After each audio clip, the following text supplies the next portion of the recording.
Quick hands today, partner. You keep me honest. Precision over speed. Let your breath steer the punch. Rolling down the track, heart beating in time. That rhythm will center you. Keep it flowing. All right, let's give it another spin. I'm ready. How's my guard looking in the glass? Elbow touch higher. There, strong line. Soft first. Feel the line. Park thread, hit. Park thread and hit. Got Elbows too high. Turn the wrist here. Like this. Better. Not at the elbow. And the kick. Yes, snap, not push. Relax the shoulder. Power comes when it's loose. Loosen Yes, elbow down. Knuckle straight. Punch like this. Stop right before the target. All right, my turn. Good. Keep your guard here. Elbow down, wrist relaxed. Feel the line. All right, I got it. Now snap the kick. Quick, like this. Whew, a little higher than I'm used to. Good. Flow with it. Hands, then punch. Bruce Lee, the fastest man that ever lived. The man that reached almost superhuman levels of speed and power. We were privileged to witness this man at his peak, but only for a short while before his candle stopped burning. But how strong and fast was Bruce Lee really? This man reached a level that was scary. This man reached a level that was terrifying.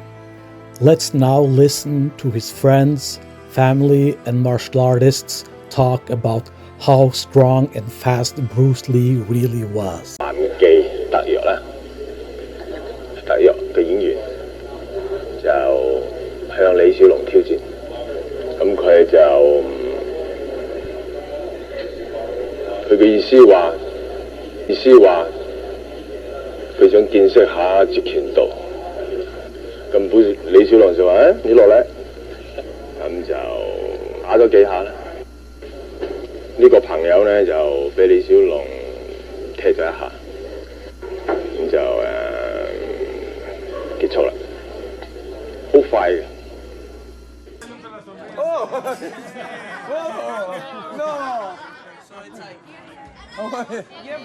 This is Bloodsport, Double Impact, Enter the Dragon, huge star.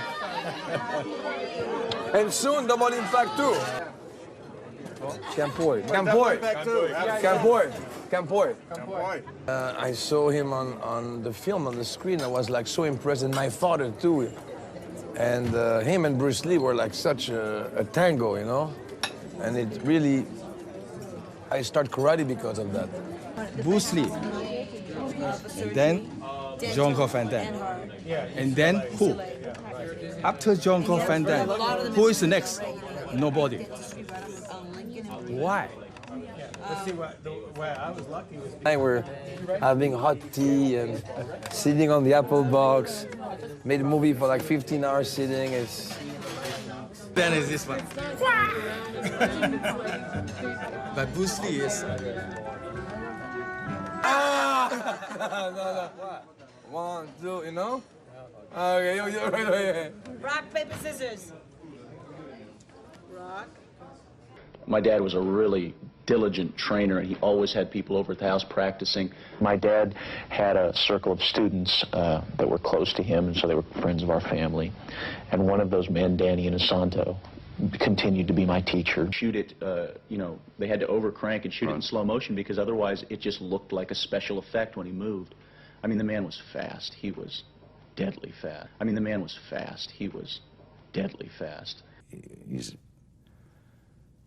The perfection that he achieved was awe-inspiring. I mean, he was the fastest moving person you've ever seen. I mean, you'd reach out and pew, he was like poo all over the place.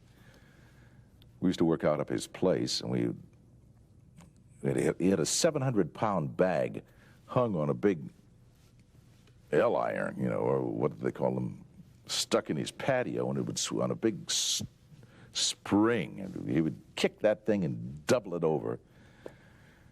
And I would kick it, and it would double me over. But he would, boom, get that thing just swinging back and forth and pop it and pop it. He was amazing, really amazing. What he did, a lot of people can't do. Like, he could really shell-shock a person with his lead jab. A lot of people can't now. We could score with that. We could put the guy off balance with it. We might even hurt him, but we can't take a man out. He had tremendous power, and we don't have that.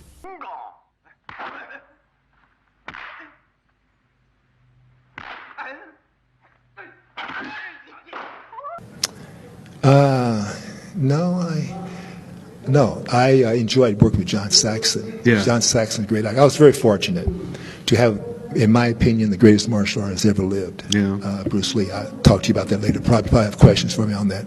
But in my opinion, I'll tell you right now, I fought the best. I trained with the best. I know great martial artists, and there's never been anybody, in my opinion, like Bruce Lee. Bruce Lee was unbelievable. Absolutely unbelievable, guys. You don't know how great this guy was. People don't really know. I'm talking about martial artists, right? Guy who knew his stuff. This guy was. There's stories I know about Bruce Lee that I don't even share because I have respect for the people, other people in martial arts, and it's not necessary for me to name names.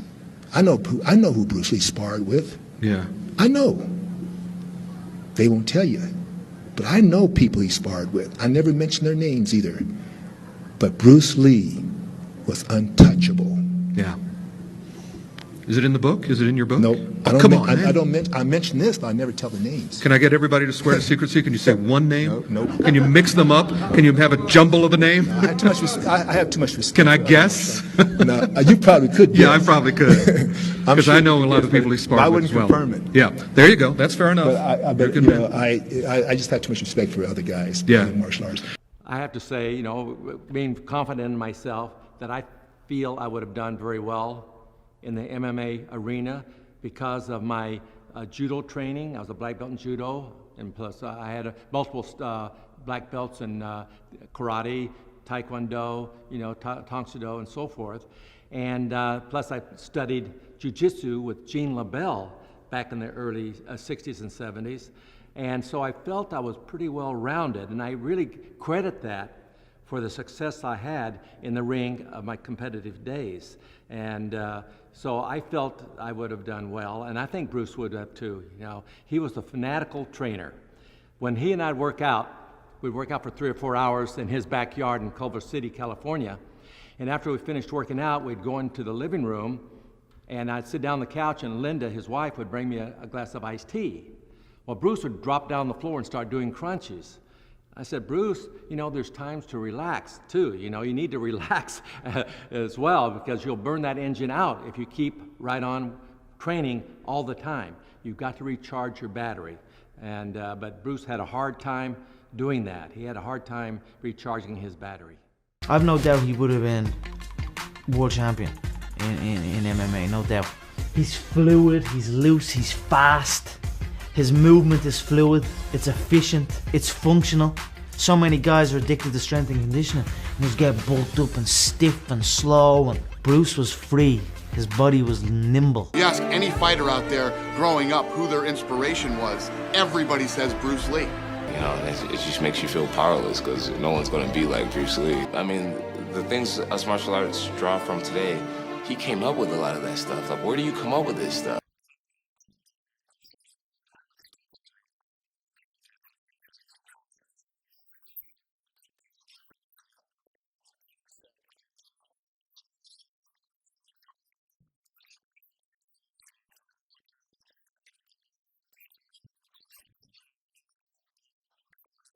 Philosophy about life, and he blew me away.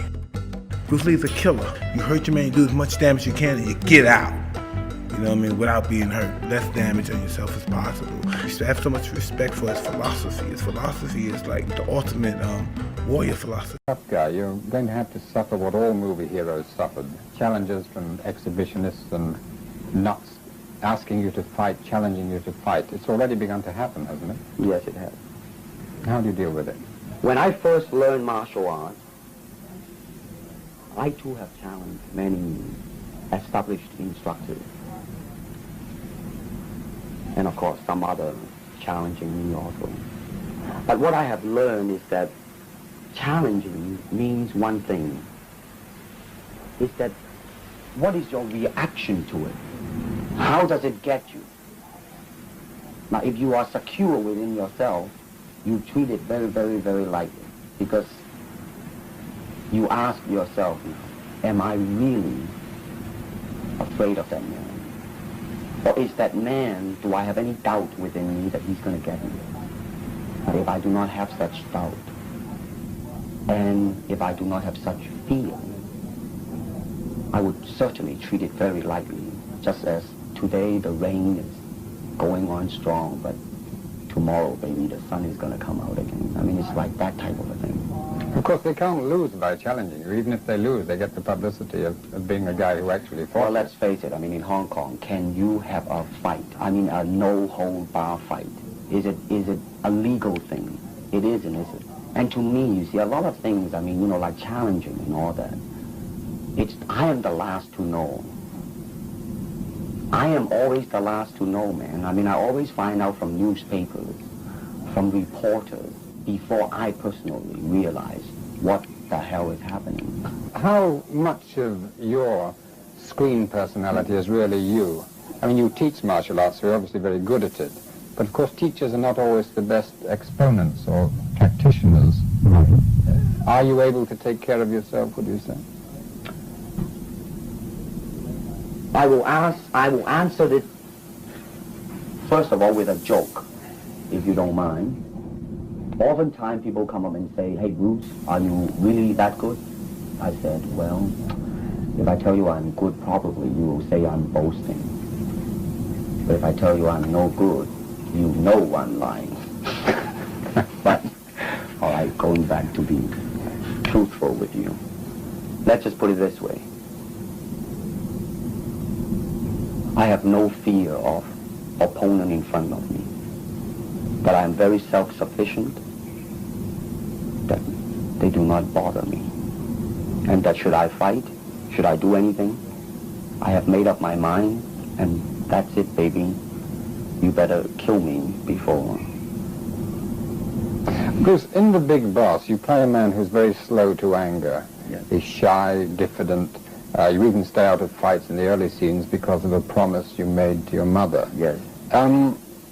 Is that a little bit like you, or is this just a screen personality? This is definitely a screen personality because as a person, one thing that I have definitely learned, and my life, it seems like it's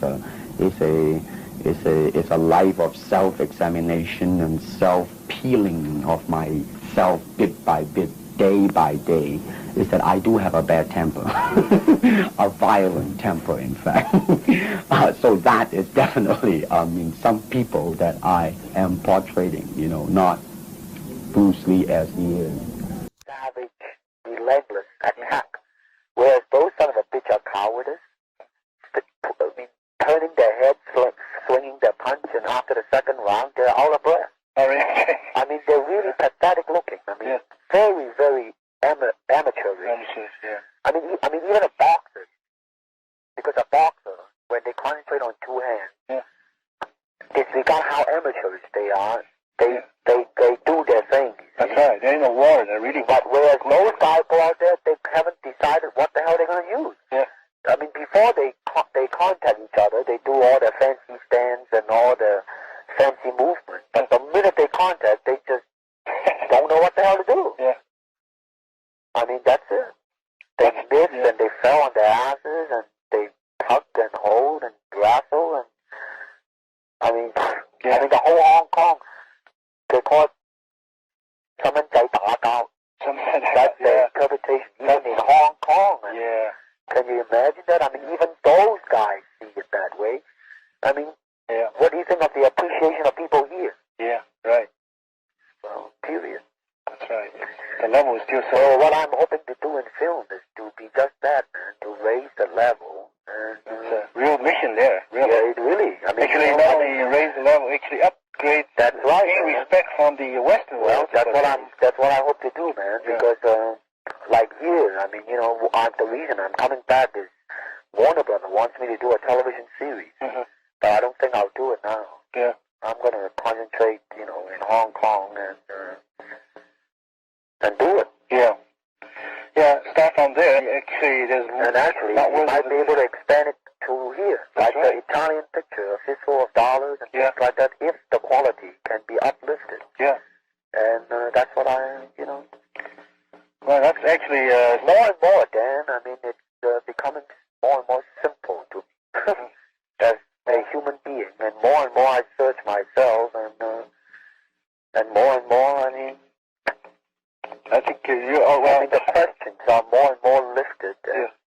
more I see clearly, you know. It's really the simplicity. It is. It really is, man. I mean, what it is that what man has to get over is the consciousness. Yeah. The consciousness of himself. And I always remember you say you have to sharpen your tools, you know. The basic tools. You got tools working properly, well, then you can use them. Yeah. You see, I mean, here it is. If you can move with your tools from any angle, then you can adapt to whatever the object is in front of you. That's right. And the clumsier, the more limited the object, the easier for you to pot shot it. Mm-hmm. That's what it amounts to.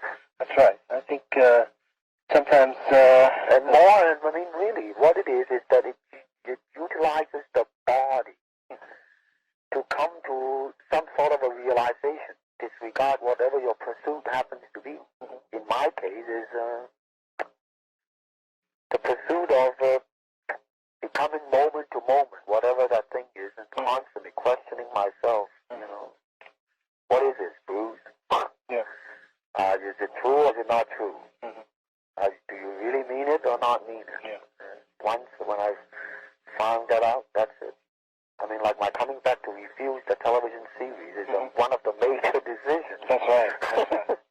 Well, you actually reach the point, you become very, actually quite philosophical. You see the ultimate goal. Well, let me say this. I mean, I haven't as yet been able to control my anger, which I have violent anger. This comes by season, by age. Well, not only that, but I mean, if I have given me the time to just stop for a few minutes, I will be able to control it. But unfortunately, I mean, like, let's say if 𝘽𝙧𝙪𝙘 is manly enough, instead of going to the newspaper or walk up to me and slap me, that's the end of him. I mean, I have yet been able to turn the other cheek, man. Well, in fact, I think the fact you right now, I would say 10 years ago, if they're 𝘽𝙧𝙪𝙘, you just say, okay, pick your time. I'm going to Pick the time? I will pick the time. You should. I won't even say anything. I'll just show up right in front of his door waiting for him. Yeah. That's all there is to it. I mean, I have yet refused one challenge. Yeah. Ever since I was in the United States. Yeah. 𝘽𝙧𝙪𝙘 and all these bullshit artists. All of them. Yeah. So, well... I just accept it. Yeah. I mean, you know. Well, the fact that you're able right now to see... the first question I ask myself is that, do I have any fear or any doubt about this man? Yeah. I don't. Yeah. And do I know what his intention is? Yes, I do. Yeah. Then what the hell are you going to do about it? Nothing. Yeah, right. That's it. That's it. Well, I mean, it takes a hell of a lot for me to not to do anything than to do something. The fact you made this decision, it's actually a process of maturity. That's right. Not maturity. There is no such word as maturity. Maturing. Damn right, man. Continually striving to it. Yes, because that's right. when there is a maturity, there is a conclusion and a cessation, man. That's the end. That's when the coffin is closed. That's right. Yeah. It's always continually... You might be deteriorating physically in the long process of aging, but shit, man, in your discovery daily is still the very, same, every day. Well, I think you're actually getting to a point where you remember the two Chinese scrolls, 以谋法, 为摇法, 谋汉, you're reaching these points, approaching these points. That's the most important thing.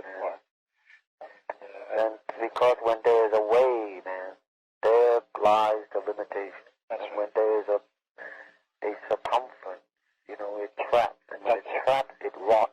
And when it rots, it is lifeless. That's right. Well, whatever you said has been making a great impact in my training, in my thinking of the martial art as a whole. I mean, it seems like once you talk to you and so on, work in this, you never would ever go back to what you've been doing at camp or whatever. You reach another level of understanding, and you look back. Because like man, I mean, he's constantly growing.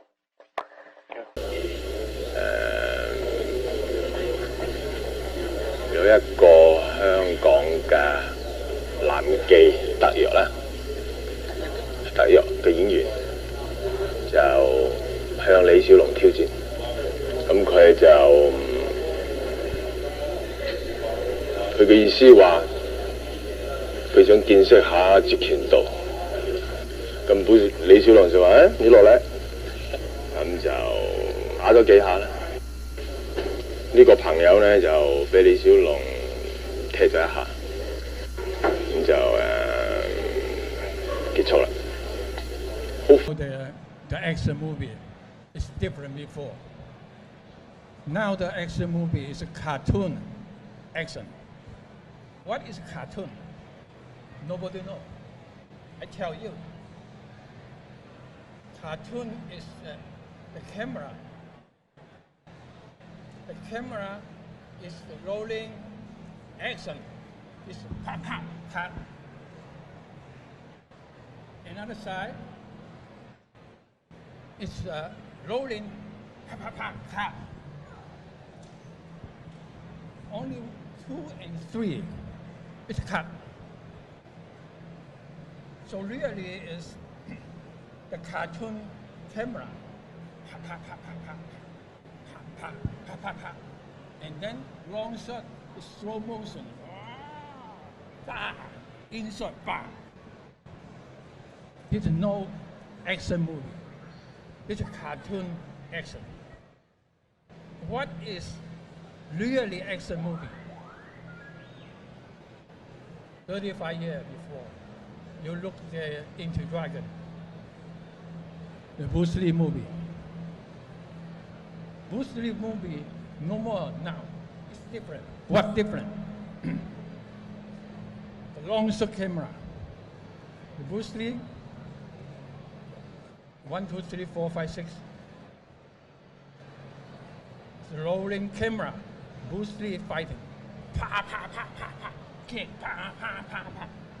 One shot, pa, pa. 18. And then cut. Number 2, no good. Take 2. Again, rolling camera. Pa, pa, pa, pa, pa, pa, pa, pa, pa, pa, pa, pa, pa. 18. No stop. Take 3. Why? Because the number 6 no good. Number 6 no good. Again, take 18. Sabah. Take Sabah. Sabah. So he's saying take 18. No stop. The producer say, "Hey, Bruce Lee, you sit down. You have some water." No need. Action. Rolling. Pa, pa, pa, pa. Long time. Acting. Yeah. Don't stop. Bruce Lee must have been such a legend to have worked with. This is a really professional action movie. Yes. But now no more. No, it's all CGI. Yeah. The way it's edited together is all different to how it used to be. Why? Why? You would like to see it go back to the old-fashioned way? Action, to some people, not really fight. Yeah. So the producer, the director, he need help him. It's the camera. Yeah. Very quick. Because a lot of these actors aren't fighters. This so is cartoon action. Yeah. Not really. So having worked with Bruce Lee, a legend of his time, how special was it then working with Jean-Claude Van Damme? How different a character was he? Good question. Bruce Lee is Taekwondo. Van Damme is a kickbox. Bolo Yang is, what do you say?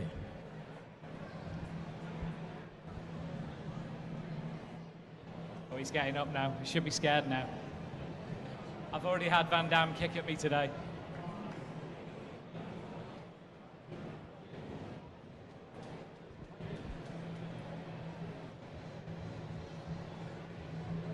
That's like Tai Chi, isn't it? Yeah. Tai Chi. Bolo Yang is Tai Chi. That's your specialty. So Sometimes we have the meeting in Bruce Lee home. What we talking? Some people say you are talking the martial art. I said no. We're not talking martial art. What are you talking? 講哲學。哲學我唔知點翻譯呢個。心理學。Did you ever meet Jackie Chan? Sorry, did he ever meet Jackie Chan, and what did he think of him?